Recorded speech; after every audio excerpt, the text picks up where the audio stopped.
Hi, my name is Gabe Newell. I'm the president and co-founder of Valve. So while we were working on the original Left 4 Dead, everybody on the team enjoyed this style of play a lot, this co-op action horror movie experience. And as we were building it, people had a bunch of ideas for how they wanted to move that forward, how to really amplify that experience.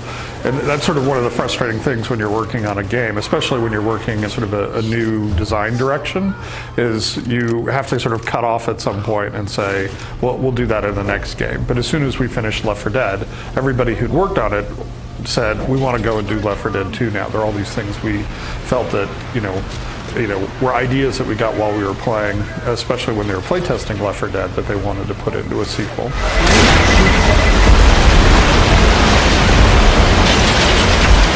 So it's interesting, the difference in the reactions between announcing Left 4 Dead and announcing Left 4 Dead 2.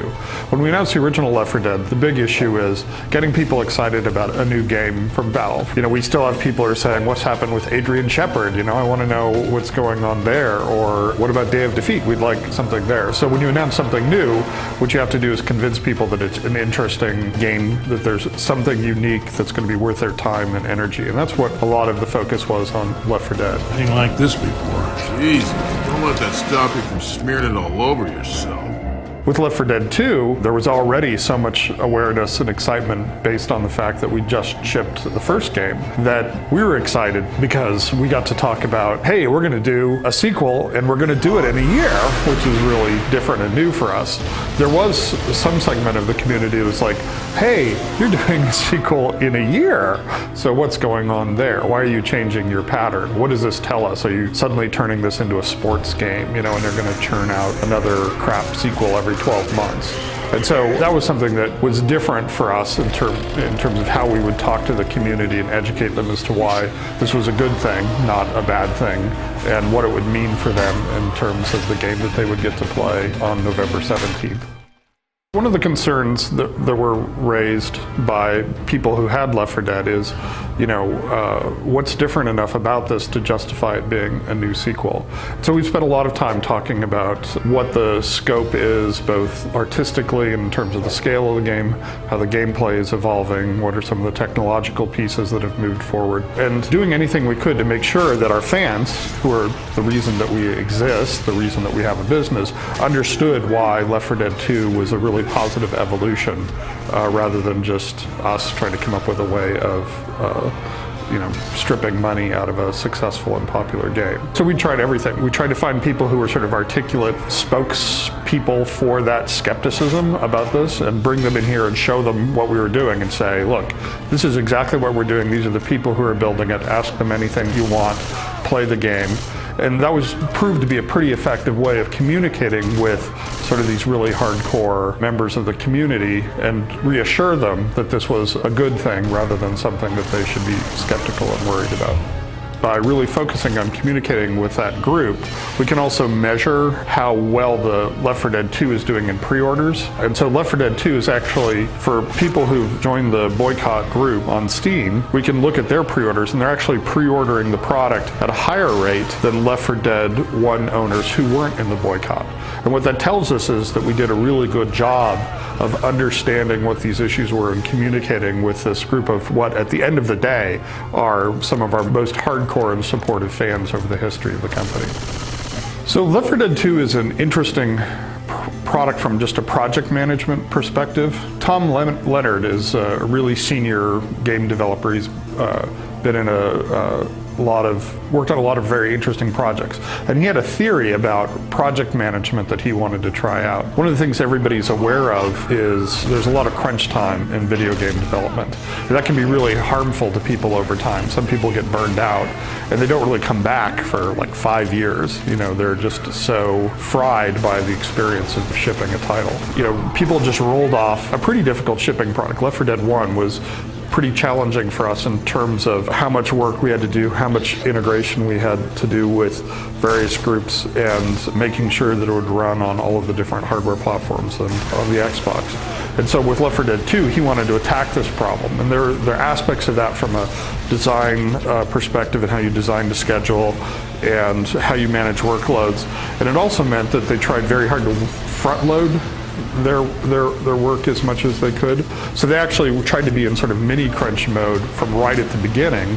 And what that meant is we're sort of in this kind of strange situation now at the end of the project where the product's already very far along in terms of going into stores, and we still have weeks before the actual ship date.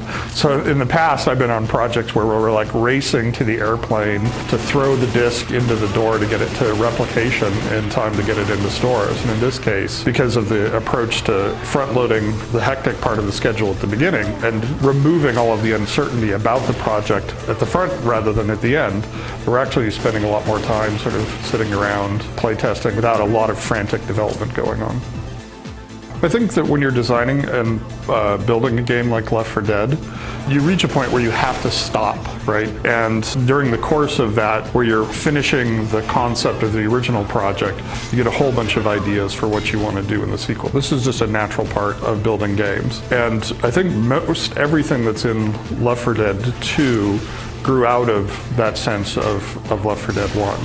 I think with Left 4 Dead 2 finished now, we have a bunch of ideas. They're a little bit broader ideas. Tom Leonard and Steve Bond are two of the guys who worked on the project. And they're really interested in this problem of scalable artificial intelligence.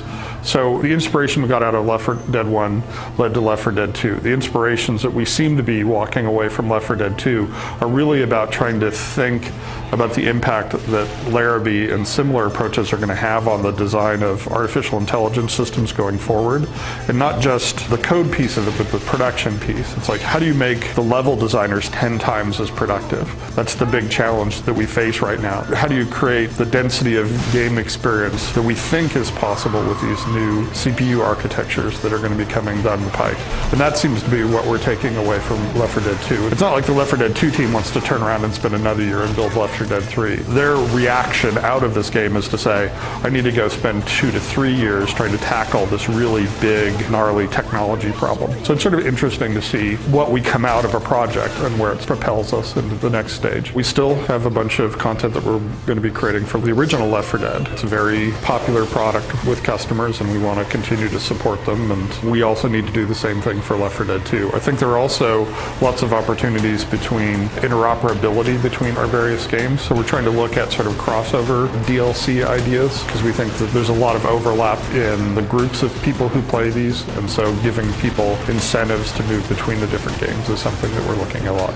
There'll be the standard sorts of things, more weapons, more campaigns, more special infected, but we're also, I think, from a design perspective, looking at all of our games and trying to think of, are there ways to add value to these collections of games? So if somebody has Team Fortress 2 and they have Left 4 Dead 2, what's exciting and interesting to those kinds of customers?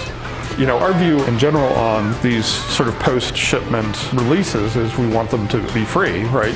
It's a great way for us to get the community excited. It helps the mod community to have an active and energized user base of our existing game. It gets people excited to buy gifts for their friends and things like that. So that's really our strong preference.